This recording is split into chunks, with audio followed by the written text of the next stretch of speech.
आरोपी गिरफ्तार हो गया। कौन आरोपी, कहाँ से क्या पकड़ा था? शासकीय रेल पुलिस थाना इंदौर के अंतर्गत रेलवे स्टेशन इंदौर के यार्ड में दिनांक 8 तारीख को जो अज्ञात मृतका की लाश मिली थी, उस पर से जो है हम उन लोगों ने अज्ञात आरोपी के खिलाफ हत्या का मुकदमा कायम किया था। और इसके जो है बॉडी के पार्ट जो है दूसरे दिन ऋषिकेश में योगनगरी एक्सप्रेस जो अंबेडकर नगर से ऋषिकेश चलती है, वहां से उसके हाथ पैर मिले थे। तो जब ये लाश मिली थी तो प्राइमा फेसी इसके कोई भी हमारे पास इसका आइडेंटिफिकेशन नहीं था कुछ भी, और हम लोग बिल्कुल शून्य पे थे। लेकिन जब ये लाश के जो बाकी हाथ और पैर के टुकड़े ऋषिकेश से मिले तो उससे हमारी थोड़ी उम्मीद बढ़ी, क्योंकि उसके हाथ में जो है एक नाम गुदा हुआ था गुदने से, तो उसमें मीराबेन और गोपाल भाई लिखा हुआ था। तो उस नाम के आधार पे हमने ट्रैक करना शुरू किया और हमने एसआईटी गठित की, डीएसपी हमारे उनके नेतृत्व में और टीआई संजय शुक्ला के साथ में एसआईटी बनाई। और हम लोगों ने इस पर सीसीटीएनएस के माध्यम से, इलेक्ट्रॉनिक सर्विलेंस के माध्यम से, और जो हमारे जो गुमशुदगी वगैरह रिकॉर्ड वगैरह उसके माध्यम से, और जो हाथ पे जो नाम लिखा हुआ था बेन और भाई, तो उससे एक संभावना निकाली कि हम ये गुजरात के आसपास के या हमारे एमपी के बॉर्डरिंग एरिया की महिला हो सकती है। उस आधार पे हमने जो है काफ़ी तलाश की, और तलाश करने के बाद उस मृतका को जो है हमने ज्ञात किया पहले। तो ये मृतका ज्ञात हुई बिलपाक थाना है रतलाम जिले का, वहाँ के मऊ गांव की जो है मृतका होना पाया गया। और उसकी जो है गुमशुदगी का टाइमिंग और ये हत्या के टाइमिंग, ये सब सारे मैच करने के बाद उसके जो है परिजनों से जो कुछ साथ में जो कपड़े थे, शॉल वगैरह, और कान में जो कुछ उसने रिंग पहनी हुई थी और हाथ के गुदना, इसके आधार पर उसकी पहचान की गई। और पहचान होने के बाद ये पता चला कि वो घटना के 2 दिन पहले वो यहाँ से अपने घर से अपने पति से किसी बात पे थोड़ा मनमुटाव होकर, नाराज होकर वो निकली थी। तो उसको फिर हम लोगों ने ट्रैक करते करते, हमारा मैनुअली ट्रैक किया, हमने टेक्निकली ढंग से ट्रैक किया। ट्रैक करते करते हम उज्जैन तक पहुंचे, और उज्जैन में ये पाया कि जो है उसकी जो है अंतिम लोकेशन वहां आई है। तो इस पर से जो हमने कार्रवाई करते हुए एक आरोपी का पकड़ा है। घटनाक्रम इस प्रकार रहा है कि ये मृतका 6 तारीख को अपने पति से कुछ विवाद होने पर नाराज होकर घर से अपने पहनने के कपड़े वगैरह लेके मैं उज्जैन तरफ जा रही हूँ बोल के निकली। उसके बाद ये जो है उज्जैन के प्लेटफॉर्म पे बाहर बैठी थी, तो आरोपी वहां पर उसे बैठा मिला। इससे पहले मैं आरोपी का नाम बता दूं, आरोपी कमलेश पिता राम प्रसाद पटेल कुर्मी है। ये स्टेशन के बाहर बैठा मिला और उसने अकेली महिला को देखकर उससे सिंपैथी जताई और उससे बातचीत करना शुरू की। तो उसने जो है अपना दुख बताया कि मैं जो है अपने पति से विवाद करके आई हूँ और मैं मथुरा जाना चाहती हूँ। तो उसने जो है अकेली जान करके उससे बोला कि मथुरा की ट्रेन तो निकल गई, आप मेरे घर चलो और मैं आपको खाना वाना खिलाता हूँ, और जब दूसरी ट्रेन आएगी तो मैं उसको उसमें बैठा दूंगा। और इस बात से जो है वो उनके बहलावे में आ गई और महिला उसके घर चली गई।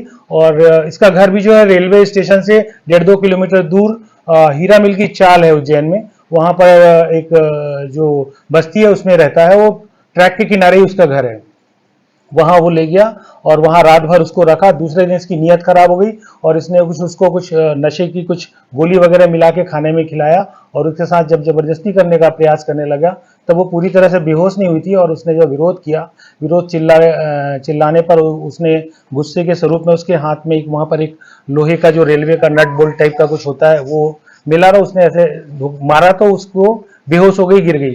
तो ये डर गया, उसको लगा मर गई है, तो उसने जो है रस्सी से उसका फंदा बनाया और उसके गले को घोंट दिया। उसके बाद जब उसकी डेथ हो गई तो फिर इसको कुछ समझ में नहीं आया, तो इसने जो है उसको बॉडी को बाहर निकालने के बजाय उसको ठिकाने लगाने का प्लान किया। और वो बाहर की तरफ गया, जाके एक छुरा जिसको सतूर बोलते हैं, ये सतूर खरीद के लाया। खरीद के लाने के बाद उसको रात में हिम्मत करके उसके काटे पीसेस बनाए और उनको ब्रेक कर करके अलग अलग बैग में और बोरी में उसको भरा, भर के बांधा। और उसके पीछे जो ट्रेन है वो 0 पॉइंट कहलाता है उज्जैन का, सी केबिन के पास में। कई बार गाड़ियां वहां पर अक्सर रुकती हैं आउटर के पास में। तो सेकेंड डे जब ये गाड़ी हमारी जो मऊ से जो चलती है, जो पैसेंजर गाड़ी नागदा वाली, वो रुकी सुबह 10 बजे, तो उसमें एक बैग और बोरी चढ़ा पाया था। उसके बाद वो ट्रेन चल गई, तो फिर उसके बाद जो है एक बैग उसके पास और रह गया था। तो फिर बाद में शाम में फिर दूसरी एक ट्रेन जब वहां पर रुकी तो उसमें जो है उसको भी चढ़ा दिया, और वो जाके वो ऋषिकेश वाली ट्रेन जो थी, जो वो बॉडी उसकी आधा पार्ट मिला है। तो इस प्रकार से हमको आइडेंटिफाई हो गया है वो, और महिला भी आइडेंटिफाई हो गया, आरोपी भी गिरफ्तार हो गया है। और अभी हम इन्वेस्टिगेशन में कर रहे हैं। आरोपी तक थे। ट्रैक हुआ कि ये लास्ट लोकेशन उसकी उज्जैन आई है, तो उज्जैन के आधार पे हमने टेक्निकल हमारी सर्विलांस टीम लगी हुई थी, तो उसका जो एक मोबाइल था, मोबाइल एक बार उसका चला सिर्फ है, तो उस मोबाइल के आधार पे लोकेशन पे हम इसको सर्च करते रहे और उसके बाद जो है ये हमको जो है पता चला कि ये महिला वहां से गई हुई है, तो हमने वहां पर सीसीटीवी के कैमरे वगैरह भी काफी सारे तलाश किए और उस आधार पे जो है हम इसको ट्रैक कर पाए कि ये, और उसके बाद मुखबिर भी 2-4 लगाए, इससे समझ में आया कि इस प्रकार के व्यक्ति है जो कोई महिलाओं को देख के अकेली बातचीत भी करता है, ये तो उस आधार पे उसके पास हम पहुंच गए। ये बेसिकली ये रहने वाला यूपी का है, ये करीब 15 साल से कमलेश जो है ये यूपी का ललितपुर जिले का रहने वाला है और ये करीब 14-15 साल से यहीं उज्जैन में ही रह रहा है। इसका कहना है कि मैं लास्ट सिंहस्थ में आया था यहाँ घूमने फिरने, उसका यहाँ खाने कमाने के लिए यहीं रुक गया, तो वो कैटरिंग वगैरह में जो मजदूर काम करते हैं उस टाइप का काम करता है और वहाँ रहता है, अपने रेलवे स्टेशन के बाहर ही रहता है। अब कुछ समय से वो अपने घर किराए लेके वहाँ रहने लग गया है। इसके साथ जो है इसकी पत्नी है, पत्नी जो है मूक बधिर है और ये बात और अच्छी है कि इसकी पत्नी ने जो है काफी हमको घटना के बारे में बताया, तो ये मूक बधिर होने से इसने इशारे से, जब हम इसके घर तक पहुंच गए और इसके घर पे कुछ हमें साक्ष्य मिले कि ये घटना है और उसके जो है तलाशी में जो है मृतिका के कपड़े और घड़ी वगैरह मिली, तो फिर उसकी पत्नी ने भी बताया कि जो है इसने किस प्रकार से गला घोट के और इसकी जो है हत्या की और कैसे काट। ऐसे हमको उसको अच्छे से समझने के लिए हमने यहाँ पर, आप लोग सभी जानते हो कि मिस्टर ज्ञानेंद्र पुरोहित हैं और मोनिका पुरोहित है जो कि मूक बधिर इनकी संस्था है और ये इसी के लिए काम करते हैं, तो हमने उनसे भी सहयोग लिया, उनने उनसे पूछताछ की, उनका साइन से समझते हुए पूरी घटनाक्रम को उन्होंने बताया। फिर उनकी पत्नी का जो हमने माननीय न्यायालय के समक्ष भी कथन कराया और उन्हीं की उपस्थिति में कराया, जिनने समझ के माननीय न्यायालय को भी बताया, उससे पूरी घटना आई कि कैसे कैसे उसने ये अपराध किया है। इसकी पत्नी साथ में थी, लेकिन पत्नी जो है जब ये घटना कर रहा था उस समय ये बाहर चली गई थी। एक्चुअली उसकी पत्नी जो है वो भी भीख वगैरह मांगती है और कुछ कुछ ले आती है, लेकिन जब घटना हो गई तो उसने देखा और काटते हुए उसने साथ में देखा, लेकिन भय के कारण वो किसी को कुछ बता नहीं रही थी और वैसे भी मूक बधिर थी वो।